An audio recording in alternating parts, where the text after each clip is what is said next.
Oke, baiklah. Apa kabar para sobat-sobat semuanya? Assalamualaikum warahmatullahi wabarakatuh. Bertemu kembali di sini kita di Ibnu Sword Pedal.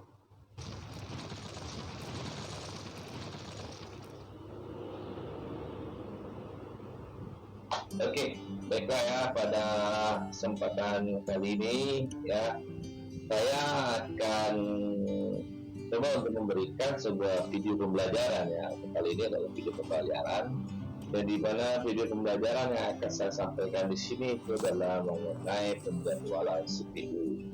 Nah, ini untuk video pembelajaran kali ini berkaitan ke dalam mata kuliah ya guys, mata kuliah sistem operasi. Ya, dalam tema kali ini itu kita akan membahas mengenai penjadwalan CPU.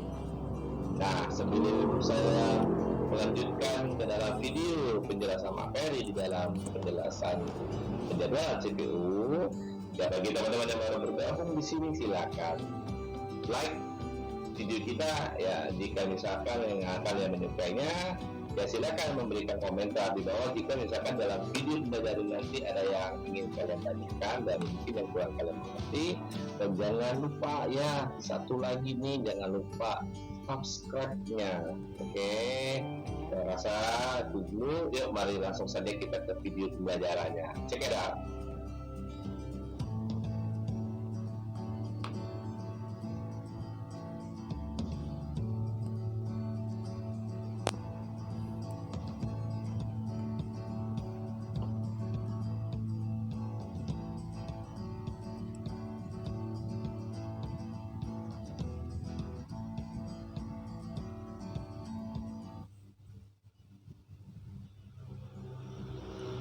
Oke ya, baiklah.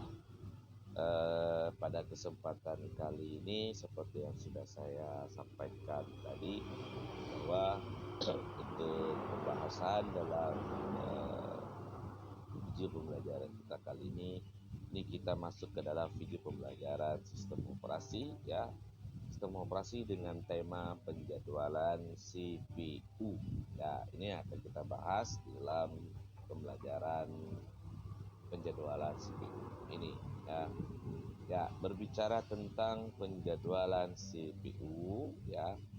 Ya, seperti yang sudah saya jelaskan di sebelumnya, bahwa di dalam pelayanan proses yang dilakukan di dalam sistem operasi ini jelas memiliki sebuah perencanaan atau sebuah penjadwalan.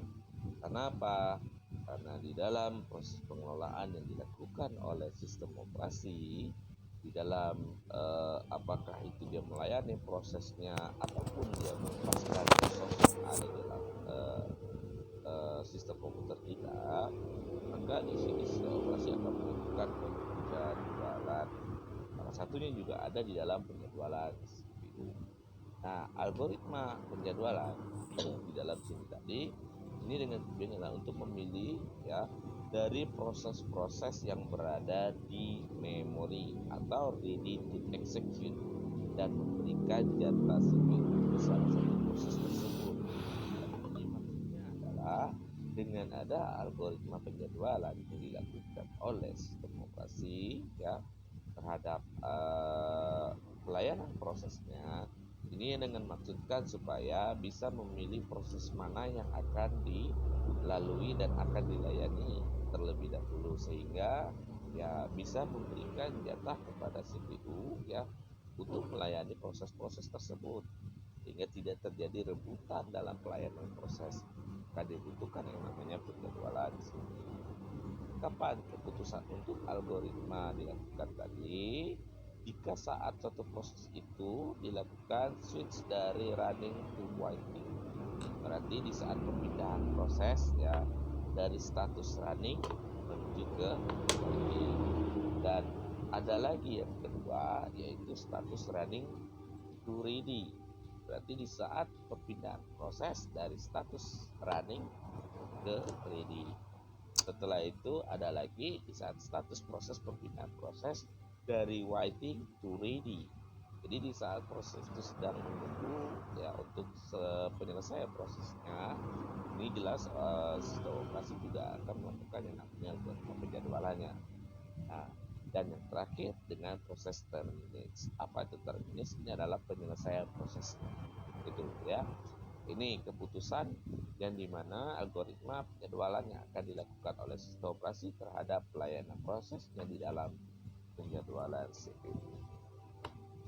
Nah, kemudian ya di sini terlihat ya bahwa di dalam proses tersebut ya dari penjadwalan switch dari status running ke waiting dan menuju ke terminate, ini dia termasuk ke dalam sebuah penjadwalan yang non preemptive.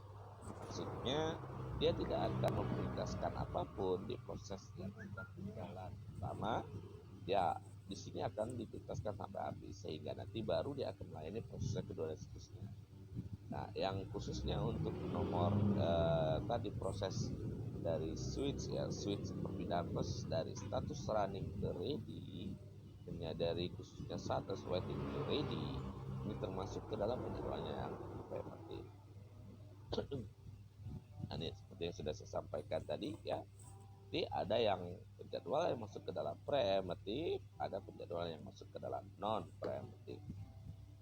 Oke, tadi sudah dijelaskan. Next, lanjut.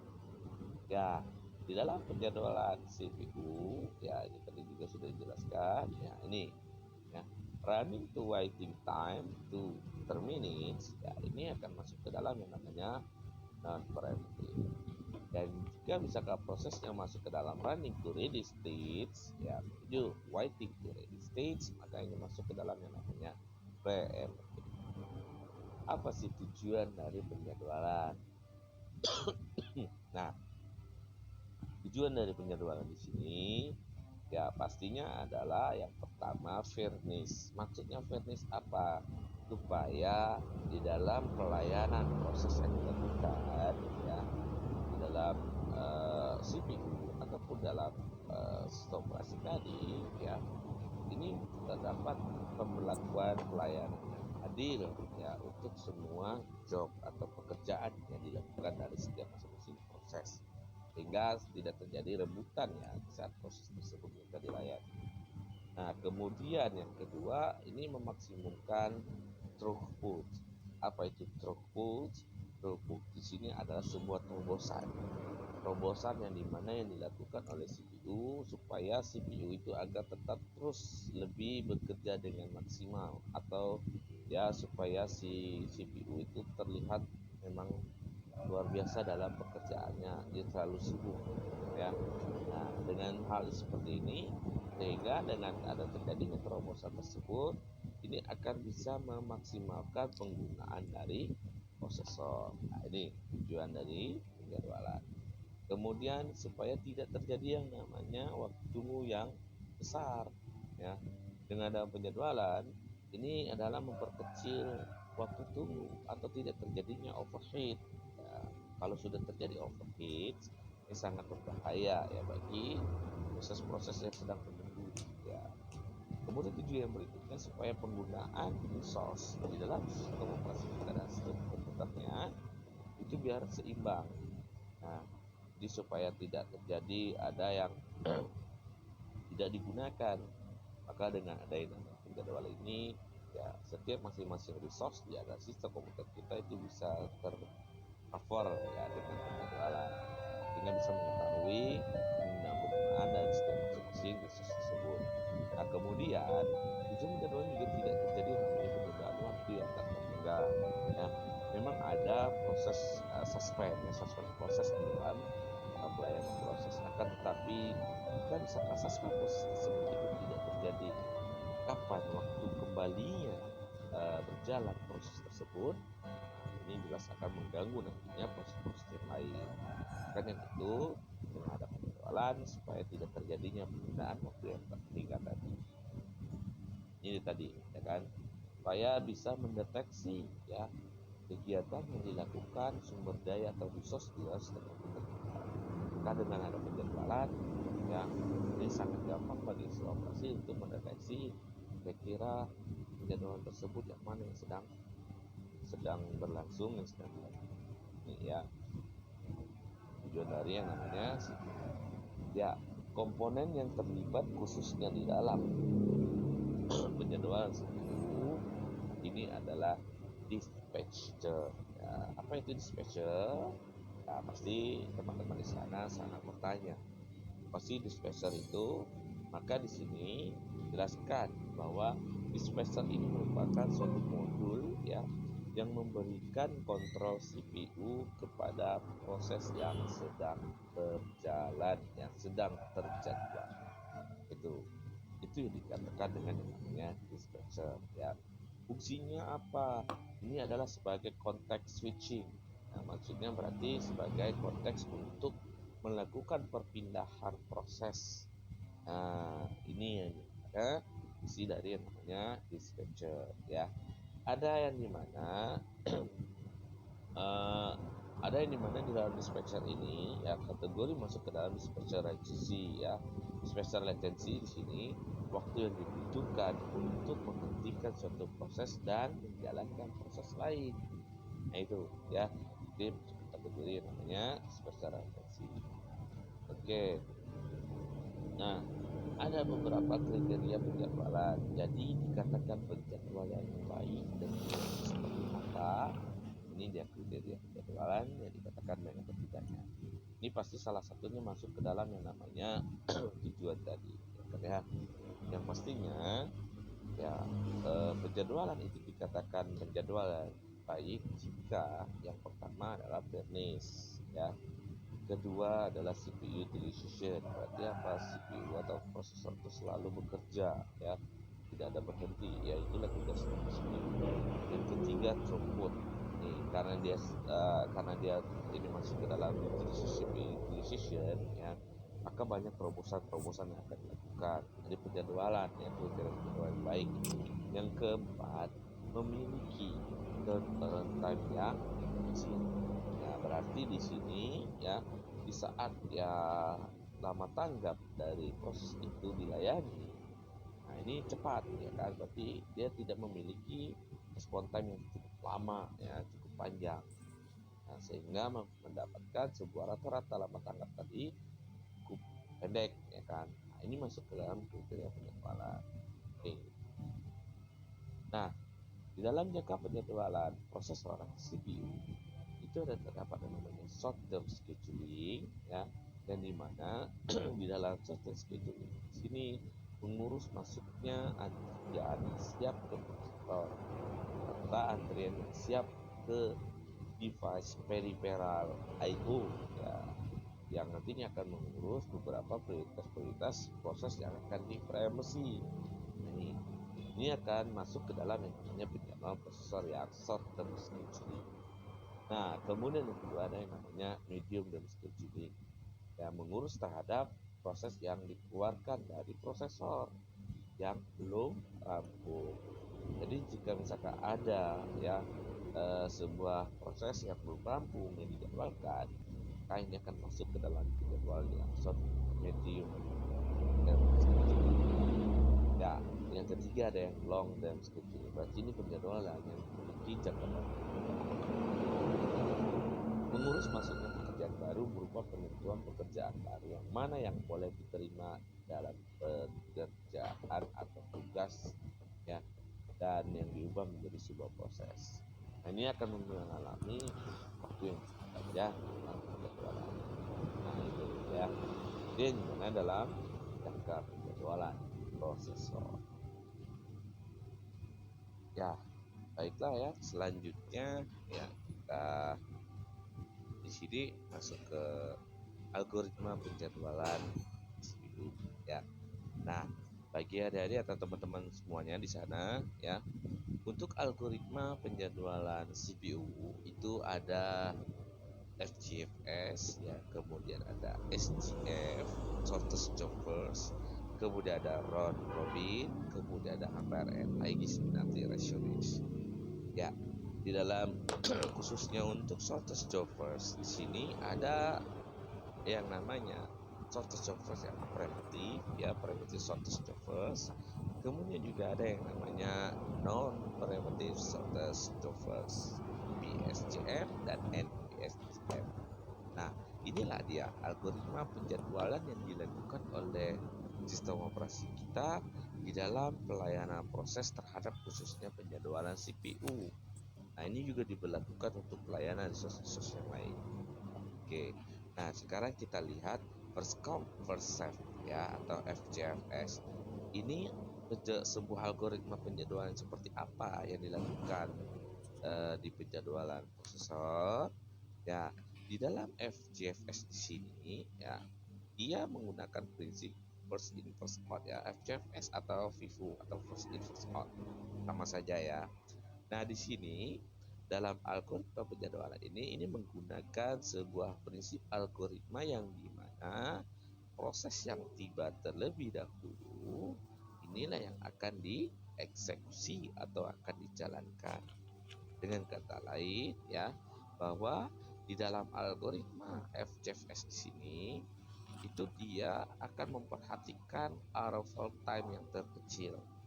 Nah, saat tiba berarti proses siapa sih yang datang duluan, maka itulah yang akan dilayani sampai tuntas, sampai habis, tanpa harus mempertimbangkan ada proses-proses yang lain yang datang setelah proses yang tiba dilayani tadi. Nah, ini dilakukan dalam yang namanya first come first serve. Nah, untuk contoh soal saya lihatkan.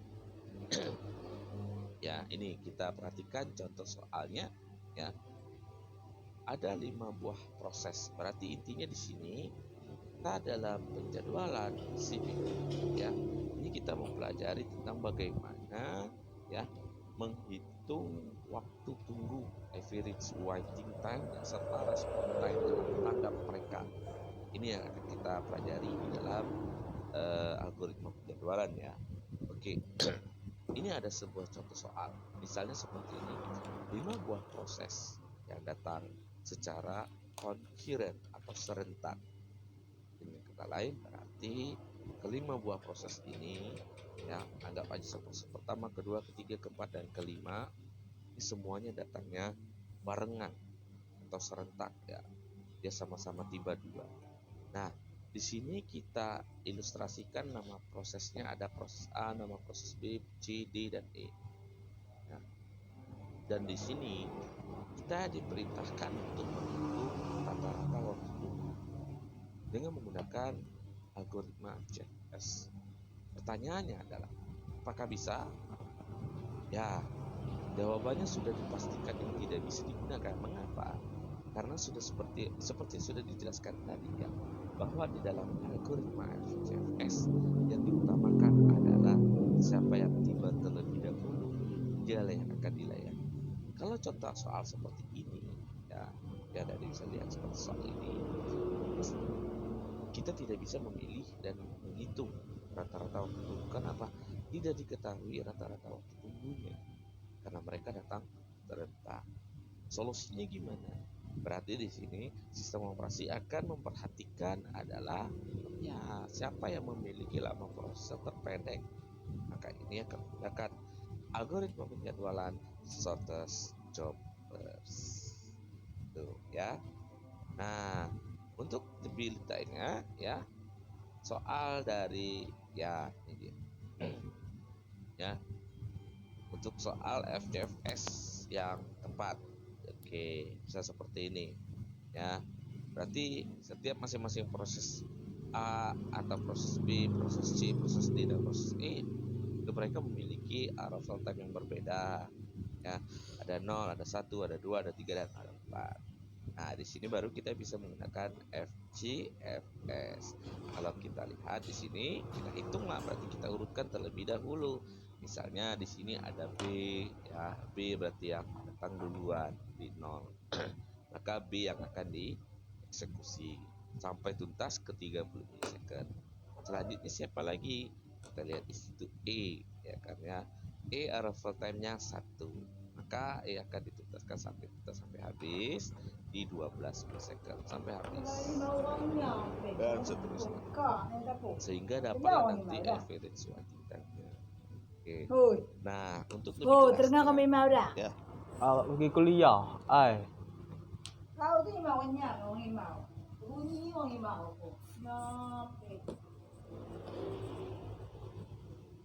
Mengenai contoh soal latihan yang lain di dalam LMS ya. Silakan kalian simak video simulasi berikut. Pertama adalah penjalan prosesor SCFS, yang artinya penjalan prosesor di mana proses yang pertama tiba atau mempunyai AT terkecil akan langsung dieksekusi. Langkah pertama, jumlahkan semua BT atau lama proses untuk mengetahui lama proses keseluruhan. Kita jumlahkan semuanya dan hasilnya adalah 30. Maka kita buat kolom berjumlah 30 buah sesuai dengan hasil keseluruhan BT seperti di bawah ini. Selanjutnya proses mulai berjalan. Proses yang duluan berjalan adalah P1 karena memiliki start time terkecil, yaitu adalah 0. Proses berjalan berdasarkan warna pada nama proses. Start P1 adalah 0, kemudian lama prosesnya 5, berarti proses akan berjalan dari 0 sampai 5. Next.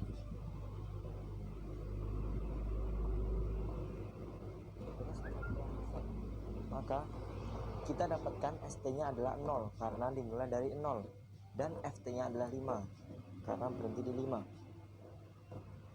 Langkah selanjutnya adalah mencari RT atau lama tanggap, yaitu dengan menggunakan rumus RT sama dengan FT dikurang AT. Jadi 5 dikurang 0 sama dengan 5. Lanjut, selanjutnya proses P2 berjalan selama 3 ms. Proses P2 berjalan dari 5 dan berhenti di 8. Maka ST sama dengan 5 dan finish time-nya adalah 8. Lalu RT-nya FT dikurang AT sama seperti tadi, jadi 8 dikurang dengan 1 sama dengan 7. Lanjut.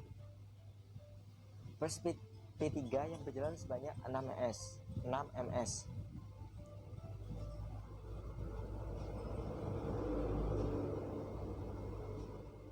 Nah, proses P3 telah selesai, dimulai dari 8 dan berakhir di 14. ST8, FT14 dan RT-nya 14 dikurang dengan 2 sama dengan 12. Selanjutnya adalah proses P4 berjalan sebanyak 1 ms saja.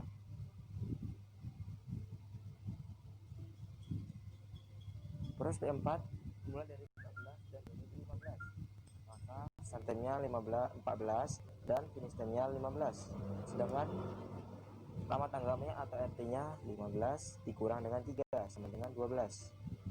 Kita lanjut proses yang terakhir, yaitu adalah proses P5 yang berjalan sebanyak 15 ms. Berjalan sampai selesai proses P5 sebanyak 15 ms. Nah, kita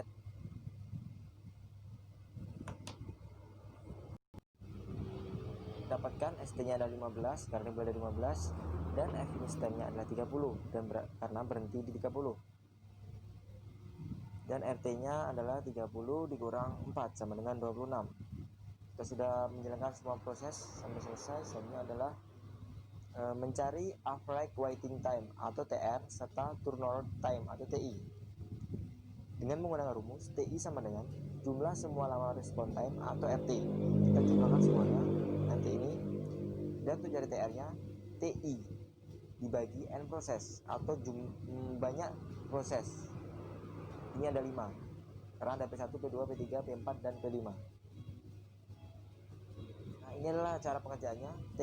TI sama dengan 5 ditambah 7 ditambah 12 ditambah 12 ditambah 26, maka hasilnya 62. Dan untuk dari TR 62 akan dibagi banyak prosesnya, yaitu 5. 62 dibagi 5 sama dengan 12,4. Nah, inilah penjelasan proses SFS. Oke, bagaimana para voters dan teman-teman semuanya ya yang menonton video simulasi tadi? Ya, mudah-mudahan dari video simulasi tadi itu bisa membantu adik-adik dan juga teman-teman semua voters di sana yang sedang menonton dari video pembelajaran kali ini ya, itu bisa memudahkan dalam memahami bagaimana proses penjadwalan CPU dalam algoritma first come first serve.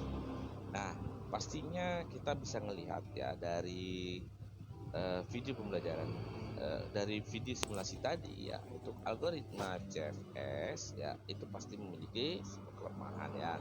Kelemahan sangat terlihat jelas sekali di dalam FCFS. Karena apa? Karena dalam algoritma ini mendahulukan siapa yang datang duluan tanpa menghiraukan berapa banyak panjang proses yang dilayani. Nah, ini di sini untuk proses yang pertama datang itu iya kalau misalnya burst-nya kecil. Kalau burst-nya kecil sih tidak ada masalah.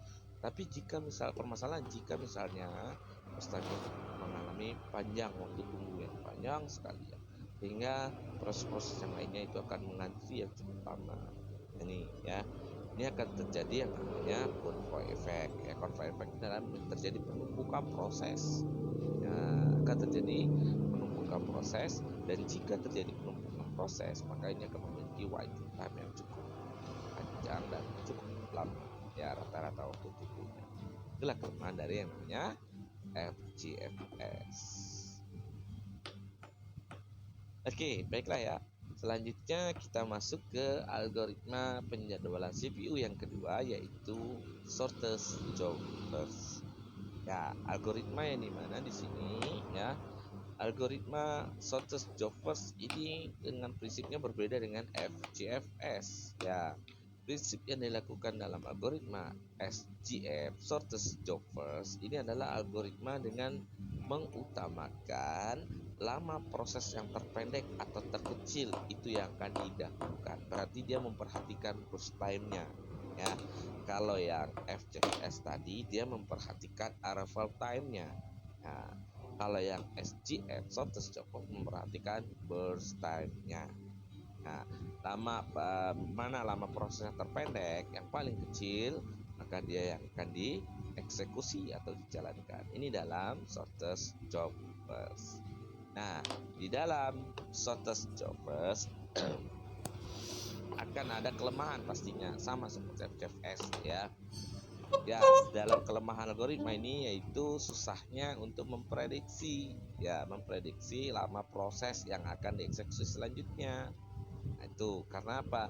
Karena dia akan mendahulukan siapa yang terpendek. Nah, jadi dia tidak bisa memprediksi lama proses berikutnya akan layani siapa dan seterusnya.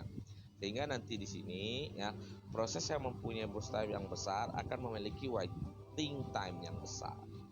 Ya, dia datang duluan karena lama prosesnya lama ya, dia memiliki burst time yang besar, maka dia disingkirkan dan didahulukan proses yang kedua, ketiga, seterusnya yang memiliki burst time. Nah, di sini kelemahannya ya. Kelemahannya yang dimana jika dia memiliki proses itu memiliki burst time yang besar, maka dia akan terdapat waiting time yang cukup lama juga. Itu kelemahannya. Nah, di dalam khususnya shortest job first itu shortest job first ya, bukan FCR, mohon maaf. Nah, di dalam shortest job first di sini terdapat ada dua skema ya di dalam shortest job first. Ada skema yang primitive shortest job first, ada skema yang non primitive shortest job first. Ya. Dalam skema primitive shortest job first ya, ini adalah primitive shortest job first yang dimana dia akan melakukan perbandingan proses ya. Proses yang pertama datang tetap akan didahulukan ya. Misalnya ada P1 di 0, nah ini tetap didahulukan. Nah, di saat P1 di 0 jalan, kemudian 1 milisecond ada lagi P2. Nah, maka di sini di saat proses yang dijalankan dari P1 tadi itu akan dibandingkan dengan proses yang kedua yang baru datang tadi. Nah, mana yang memiliki lama proses terpendek, maka ini akan diprioritaskan. Nah, dia akan melakukan yang namanya preemptive atau preempsi. Ada interrupt yang dilakukan dalam skema primitive shortest job di sini. Primitive shortest job first ini biasanya sering disebut dengan shortest remaining time first scheduling. Berarti dia mendahulukan perbandingan proses ya. Mana yang lama proses terpendek, dia akan didahulukan. Nah, kemudian yang kedua ada skema non primitive shortest job first. Ya, di dalam non primitive di dalam non primitive shortest job first di sini ya, CPU tidak memperbolehkan proses yang ada di ready queue untuk menggeser proses sedang dieksekusi. Maksudnya di sini ya, dalam non preemptive shortest job first, CPU akan terus berjalan, akan melayani proses yang sedang berjalan. Pertama misalnya P1 tadi, dia datang di 0 karena dia datang duluan, ya kan ya. Kemudian sama lama proses 30 milisecond. Maka maupun nanti setelah di 1, 2 dan seterusnya setelah 0 ada yang datang, ini dihiraukan. Di P1 atau proses pertama tadi itu dituntaskan sampai selesai. Bagaimana untuk pelayanan proses berikutnya? Untuk proses berikutnya siapa yang datang, yang proses kedua, ketiga dan seterusnya, itu akan mengalami perbandingan proses. Tetap dia akan memperhatikan mana yang lama proses terkecil atau terpendek, itu akan dilakukan untuk khususnya pemilihan proses kedua, ketiga dan seterusnya. Tapi untuk proses pertamanya di dalam non primitive shortest job first itu dihiraukan. Proses pertama yang datang itu langsung dieksekusi tanpa harus memperhatikan proses yang tiba yang lain. Itu ya, dengan skema non primitive shortest job first atau NPSJF. Oke. Nah, untuk lebih lanjutnya ya, bagi teman-teman atau para sahabat shortest yang ingin melihat lebih jelas dalam skema shortest job first dan non preemptive shortest job first, silakan teman-teman lihat, perhatikan dalam video simulasi berikut.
T-nya adalah 4 dan finish time-nya 5. 5 kita kurang dengan 3, maka RT-nya adalah 2. Lanjut, selanjutnya P1 akan dijalankan karena memiliki sisa proses BT tim terkecil yaitu 4. Ini adalah proses P1 tadi masih tersisa, 4 kita jalankan sampai habis.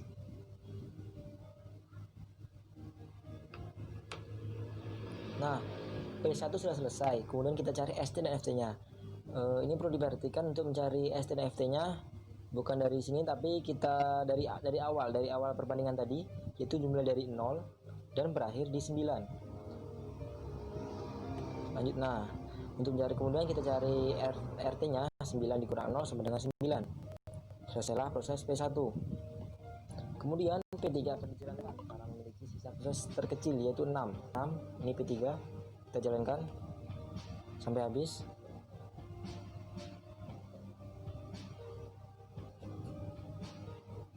Nah, P3 selesai. Untuk mendapatkan ST dan FT, dilihat dari kotak di bawah ini. Kita lihat ini, ST-nya 9 dan finish time-nya 15. 9 15, kemudian FT-nya RT-nya FT dikurang AT 15 kurang 2 sama dengan 13. Kita lanjut untuk proses yang terakhir, yang tersisa adalah P5. Karena P5 tinggal sendirian, maka tidak akan ada perbandingan lagi. Maka P5 akan dijalankan sampai habis atau sampai selesai. Ya, kita tunggu sampai habis.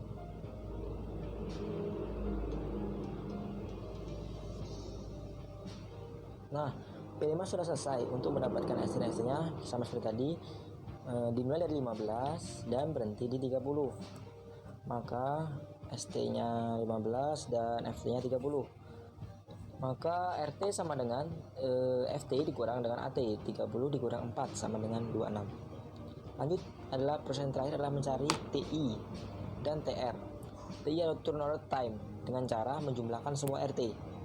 9 ditambah 13 ditambah 9 tambah 3 ditambah 13 tambah 2 dan ditambah 26.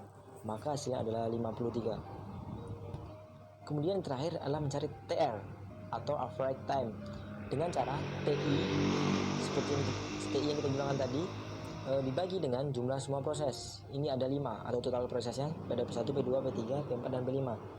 TR yang tadi 53 dibagi dengan jumlah prosesnya ada 5. 53 dibagi 5 sama dengan 10,6. Nah, itulah akhir dari penjelasan Profesor PSJF. Baiklah, kita lanjutkan penjelasan Profesor yang ketiga, yaitu adalah NPSJF, Non-Preemptive Shortest Job First, yang artinya antrian dengan prioritas tanpa preempsi. Yang menjadi prioritas adalah proses yang terpendek atau tersingkat. Makin pendek proses, makin tinggi prioritasnya. Next. Langkah pertama, seperti biasa kita jumlahkan dulu BT-nya. Seperti tadi, BT-nya berjumlah 30. Nah, kita buat tabel perbandingan juga. Karena adalah NPSJF melakukan perbandingan. P1 akan melakukan proses yang pertama kali dikarenakan memiliki arrival time terkecil. Ini arrival time-nya. Next, kita jalankan sampai habis P1. Nah, ketika P1 selesai, kita cari dulu ST dan FT-nya. ST-nya adalah 0, ada boleh dari 0, dan FT-nya adalah 5.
Oke, baiklah, bagaimana para sobat-sobat semuanya dari penjelasan tentang penjadwalan CPU?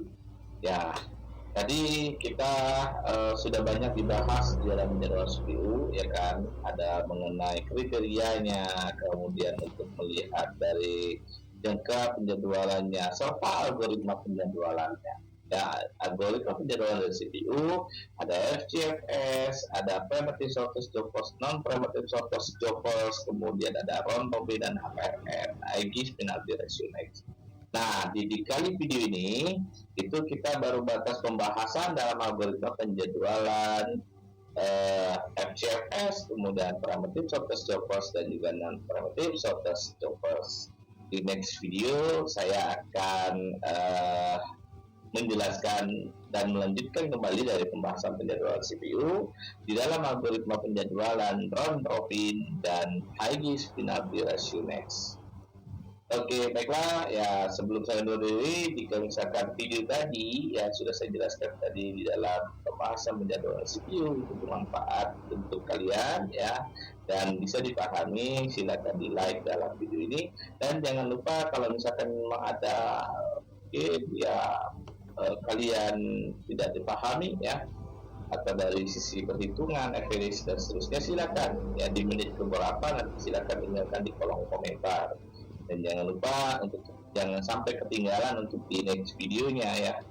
Bukan hanya sekedar dalam pembahasan media pembelajaran, di ke depan kita akan coba untuk terus akan membuat sebuah video-video pembelajaran dan juga video tutorial ataupun live streaming lainnya, khususnya mungkin untuk di bidang teknologi komputer.